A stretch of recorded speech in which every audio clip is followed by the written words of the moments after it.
আর নমস্কার বন্ধুরা, তোমরা সবাই কেমন আছো? আশা করছি তোমরা সবাই খুবই ভালো আছো এবং সুস্থ আছো, আর আমিও ভালো আছি।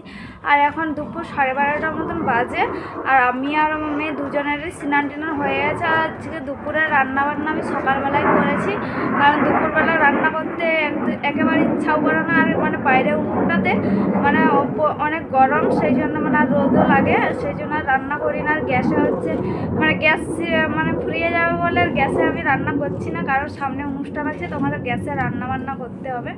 আর সেই জন্য হচ্ছে আমি গ্যাসে রান্না ভালো করি না, উনুনেই রান্না করি। আমাদের এদিকে হচ্ছে প্রচুর কাঠ, সেই জন্য উনুনে বেশি রান্না করি। আর বাইরে যেহেতু রোদ হয়ে যায়, সেই জন্য আজকে সকালবেলায় রান্না বান্না করে দিয়েছি। আর আজকে করেছি হচ্ছে সরলা ডাঁটা, আলু আর কুমড়ো আর মাছের মাথা দিয়ে ঘ্যাঁট করেছি, আর হচ্ছে কলা মাজা দিয়ে চিংড়ি মাছ রেঁধেছি। আর আমি আমার মেয়ে স্নান টান হয়ে গেছে, স্নান টান করে আর আমার মেয়ে হচ্ছে এদিকে এই যে খেলছে, আর আমি হচ্ছে এই যে বসে আছি। আর আমাদের বাড়ির হচ্ছে যেহেতু কাজ চলছে, আর কতটা কাজ হয়েছে সেটাই তোমাদেরকে দেখাচ্ছি, দেখো। আর এই যে এই পাশগুলোতে মানে এই যে সাইডগুলোতে জল পড়তো, অ্যাভাস্টারগুলোতে ভালো করে জাম মানে হয়েছিল না, সেই জন্য আবার জামগুলোকে মানে ছাড়িয়ে আবার জাম করা হচ্ছে। আর এই যে এদিকে হচ্ছে ইটা গাঁথনি করছে, জাম করছে। আর এইখানটার অ্যাভাস্টারটা খুলে দিয়েছে, যেহেতু বালি ইটে সিমেন্ট ওঠানোর জন্য। আর ওপরে তো উঠে আমি দেখাতে পাচ্ছি না কতটা কাজ হয়েছে। আর এই যে এরকম অবস্থা হয়েছে আমাদের বাড়ি।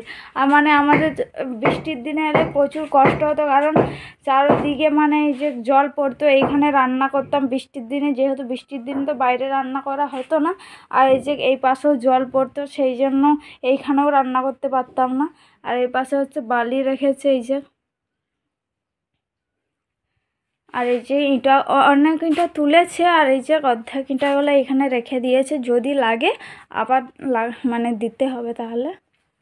আর যে বাইরের উনুনটাতে আমি রান্না করি না, যে বাইরে উনুনটাতে প্রচুর রোদ, সেই জন্য এখন গরম দিনে হচ্ছে এই উনুনটাতে রান্না করতে ভীষণই কষ্ট হয়। সেই জন্য এই যে সকালবেলায় রান্না বান্না করে দিয়েছি। আর এদিকে হচ্ছে আমাদের কাজ চলছে, এই যে উপরে মিস্ত্রি আছে, আর এত রোদে। আর এদিকে হচ্ছে আমার মেয়ে হচ্ছে কাঁঠাল খাচ্ছে, কাঁঠাল পাতা খাচ্ছে। এই যে কাঁঠাল পাতাতে যদি এখন ছাড়িয়ে নিই না, এ কান্না করবে, দাও গো এটা খেতে নেই সোনামণি, তুমি কুরকুরে খাবে? এই যে কুরকুরে না, এ এরা কে গো দেখছে? এই বাবা রে, এটা খাবে? কুরকুরে খাবে না? দেখছো কেমন খেলা করছে। আর যেহেতু এখন আমাদের হচ্ছে ছাদটা মানে ঢালাই করে দিচ্ছে, কারণ এই যে আমাদের সামনে হচ্ছে পুজো আসছে। আর পুজোর সময় যদি লোকজন মানে অনেক কুটুম বাটুম খোঁজা হয়েছে, আর তখন যদি এরকম বৃষ্টি হয়ে যায়, মানে সবাই থাকবে কোথায়, শুবে কোথায়, সেই জন্য আমরা এই যে ছাদটা মানে আবার সেই ঢালাই ছিল তো, ঢালাইয়ের উপরে আবার ঢালাই করছি, গাঁথরি করছি, আর সাইডগুলো জাম করছি। নাহলে এত কুটুম বাটুম আসবে, আর চারপাশে জল পড়লে পুরো আমাদের চালিগুলোতে পুরো জল গড়িয়ে যায়। সেই জন্য বলছি ঢালাই না করলে হবে না। আর বৃষ্টি হতেই পারে, প্রত্যেক বছর দেখি আমাদের পুজোর সময় বৃষ্টি হয়। আর এই যে প্লাস্টারও করা হতো, তো আমার মশা শ্বশুর এসছে কাজে, ও হচ্ছে অনেকগুলো হচ্ছে কাজ ধরেছে, সেই জন্য হচ্ছে কটা দিনই কাজ করব, তারপরে বাড়ি চলে যাব, ওইখানে কাজগুলো শেষ করে তারপরে আমাদের এইখানে আবার আসবে, কাজ করা শুরু হবে। নাহলে ভাবছিলাম যে মানে এই যে পুজোর আগেই বাড়ি টাড়ি পরিষ্কার করে, আর এই যে প্লাস্টার করে পরিষ্কার টরিষ্কার করা হয়ে যাবে।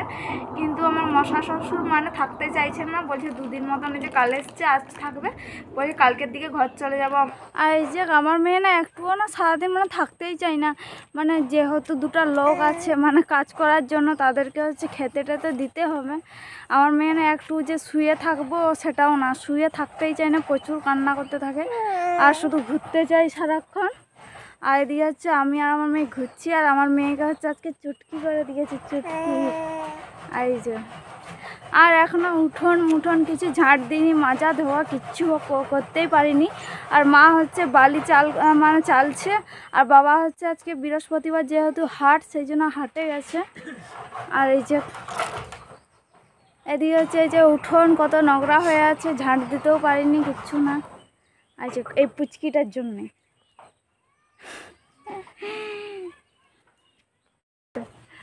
আর যে এদিকে হচ্ছে আমাদের গাঁথনি করা হয়ে গেছে, আবার হচ্ছে ঢালাই করা হয়েছে হালকা হালকা, কারণ জল পেরাচ্ছিল সেই জন্য আবার হালকা একটু ঢালাই করা হয়েছে। আর এদিকে হচ্ছে তোমাদের দাদা হচ্ছে ডঙ্গাগুলো কাটছে, কারণ হচ্ছে ডঙ্গাগুলো অনেক দিন থেকে মানে রয়েছে তো জাম লেগে আর খোলা হচ্ছে না নাটগুলো, সেই জন্য মানে কেটে দিচ্ছে নাটগুলো। আর এই যে আমার মেয়ে হচ্ছে এদিকে হচ্ছে তাকাচ্ছে এদিকে ওদিকে, ও আর ফোন নেবে বলে কান্না করছে।